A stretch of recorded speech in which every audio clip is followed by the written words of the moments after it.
Jadi pertama-tama teman-teman, seperti ini yang saya lakukan, yang biasa saya terapkan kalau akan menanam pohon durian. Jadi saya persiapkan terlebih dahulu busutnya, karena di sini tempat saya dataran rendah, saya menggunakan sistem busut. Nah, ini padat seperti ini. Nih seperti ini busutnya. Jadi tujuan busut ini supaya perakaran durian itu tidak terlalu dekat dengan tanah. Itu langkah pertama yang saya lakukan. Langkah awal itu saya lakukan pembuatan busut. Lalu setelah selesai pembuatan busut, saya itu gali tengahnya. Nah, ini kan belum kita gali kan? Ini kita gali 50 kali 50. Lalu kita masukkan, nah ini kan gulma, ada gulma-gulma seperti ini, kita garuk, kita masukkan ke dalamnya yang kita gali tadi, yang 50 kali 50, kedalamannya di 40 ataupun di 50 juga kedalamannya, sampai rata penuh. Lalu kita biarkan selama di 1,5 bulan ataupun di 2 bulan. Kalau ada M4, baik-baiknya disiram terlebih dahulu dengan M4. Kalau kita tutup gitu kan dengan plastik ataupun karung gitu, kita biarkan, itu lebih bagus lagi. Jadi lubang tersebut setelah ada di 1,5 bulan ataupun di 2 bulan, barulah saya lakukan penanaman. Untuk bibitnya sendiri relatif bisa besar ataupun bisa kecil. Kalau besar malah lebih cepat besarnya karena bibit itu sudah besar. Dan saya cari bibit yang tidak mengeluarkan tunas muda, teman-teman.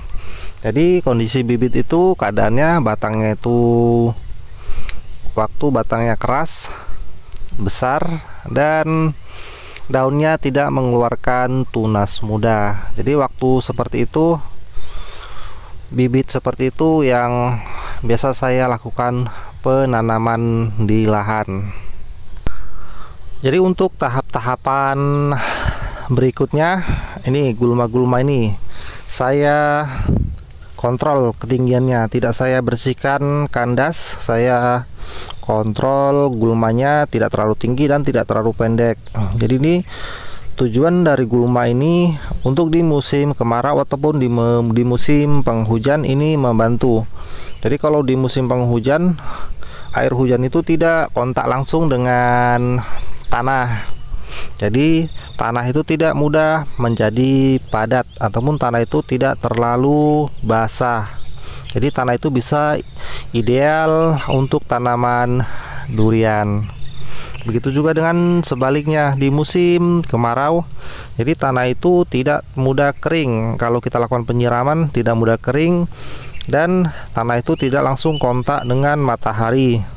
Dan penyerapan itu pun lebih lambat kalau ada gulma-gulma seperti ini. Dan untuk penyemprotannya, saya itu tergantung dari kondisi hamanya.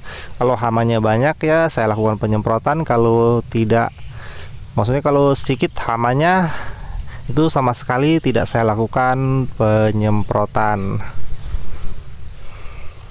Dan kalau sudah besar seperti ini, pemupukannya itu bisa 1 bulan sekali ataupun 1,5 bulan. Jadi tergantung dari kondisi tanaman durian tersebut membutuhkan pupuk atau tidak. Kalau masih subur, tidak kita lakukan pemupukan. Dan penggemburan, nah, biasanya kalau melakukan penggemburan itu di 4 bulan ataupun di 5 bulan 1 kali saya lakukan penggemburan. Itu bisa dikatakan rutinitas agar tanaman durian itu bisa subur. Jadi itu bisa menjadi syarat tanaman durian itu bisa menjadi tumbuh subur, itu dari penggemburannya, teman-teman sahabat tani. Jadi perakaran tanaman durian itu lebih luas jangkauannya kalau tanahnya itu gembur. Jadi penggemburan itu bisa dikatakan penting, bukan hanya karena pupuknya saja yang banyak bisa subur, melainkan dari penggemburan itu tersebut. Jadi bisa dikatakan penggemburan itu bisa dibilang penting untuk tanaman durian. Jadi kalau padatnya tanah itu sangat berpengaruh, bisa membuat tanaman durian itu bisa menjadi daunnya kuning dan kurang subur. Seberapa banyak pupuknya pun kita beri, kalau tanahnya padat, pastinya tanaman durian itu tidak begitu subur dan tumbuhnya itu bakal lambat. Jadi langkah berikutnya yang biasa saya lakukan agar tanaman durian itu bisa tumbuh subur. Jadi seperti ini teman-teman. Nah, ini memanfaatkan batang pisang ataupun gulma-gulma untuk dijadikan pupuk kompos. Nah, jadi ini penting kita lakukan penyuburan tanah. Jadi ini kita tujuannya agar tanah itu menjadi subur.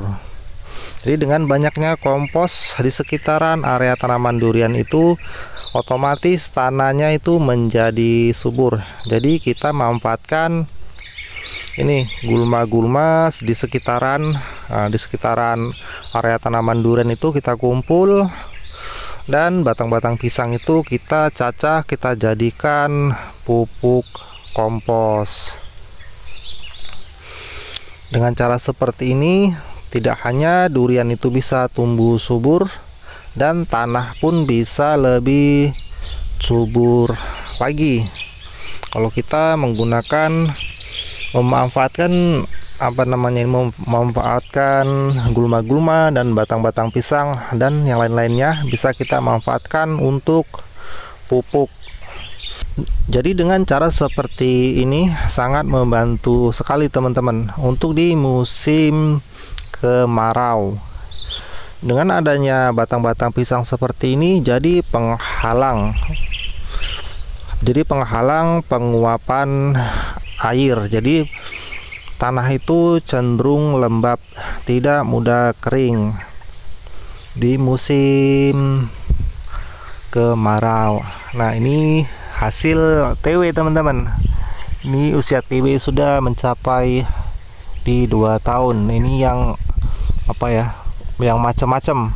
Ini hasil TW dan sebagian ada sambung susu. Ini ada macam-macam bibit, maksudnya ada macam-macam jenis varietas. Ada bawor, ada super tembaga, ada apa lagi tuh, ada musangking, dan ada durian duri hitam. Oh, yang di atas sana itu ada cumasi. Ada cumasi juga ada di sana. Nah, jadi beberapa jenis ini satu pohon. Nah, ini usianya sudah di 2 tahun. Nah, seperti inilah tadi teman-teman, agar tanaman durian itu bisa tumbuh subur. Nah, ini cara-cara saya yang saya terapkan agar tanaman durian itu bisa subur.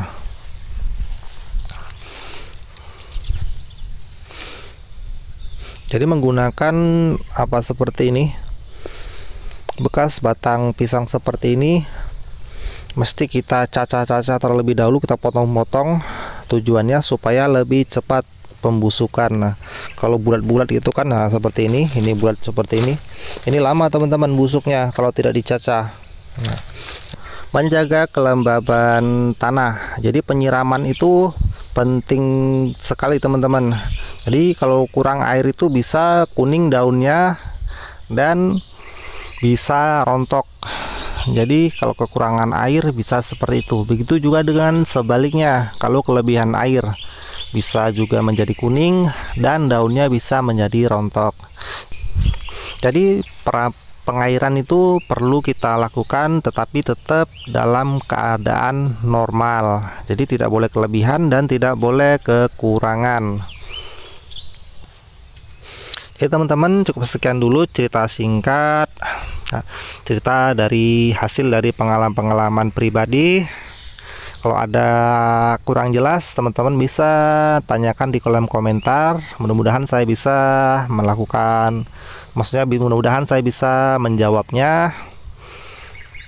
Dan saya akhiri video kali ini. Dan assalamualaikum warahmatullahi wabarakatuh.